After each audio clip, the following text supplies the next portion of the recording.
आज ना आमच्या ध्रुवाचा बड्डे आहे. तर आम्हाला पण तिकडे जायचं होतं. श्री स्वामी समर्थ मंडळी. तर आज श्रावण महिन्यातला पहिला सोमवार आहे आणि नागपंचमी पण आहे.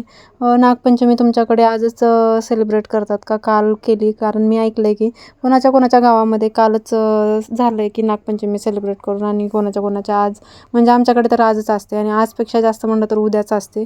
आज कोणी काही खेळेल नाही खेळेल, पण उद्या नक्की सगळे तयार बियार होऊन भुलई वगैरे खेळतात. भुलई म्हणजे काय तुम्हालाही माहिती आहे का? कमेंट करून नक्की सांगा.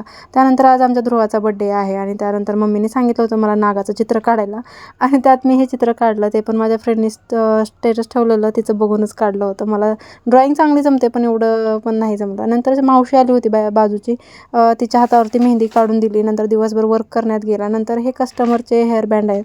कस्टमर म्हणता येणार नाही, माझ्या फ्रेंडचेच आहेत. तिने तिच्या मुलींसाठी बनवून घेतलेले आहेत. ते ऑर्डर द्यायची होती आपल्याला आज. नंतर मी गेले मावशीच्या घरी, कारण ध्रुवाचा बड्डे आहे आज आणि ध्रुवाने सांगितलं होतं की गिफ्ट घेऊनच बड्डेला यायचं. म्हणून आम्ही गिफ्ट घेतलो आणि बड्डेला गेलो आणि त्यानंतर मस्त सेलिब्रेशन वगैरे केलं बड्डेचं. पण तो काय केक खाण्यातच बिझी होता. म्हणजे त्याला आधी एक्साइटमेंट होती की केक कधी खायला मिळेल आणि त्यानंतर त्याला गिफ्ट आणि केकमध्येच जास्त त्याला म्हणजे इंटरेस्ट होता, बाकी कोणामध्ये काहीच नाही. त्यानंतर तो काहीच करू देत नव्हता. त्यानंतर असंच बड्डेचं मस्त सेलिब्रेशन झालं आणि असाच दिवस संपला. उद्या भेटू. बाय.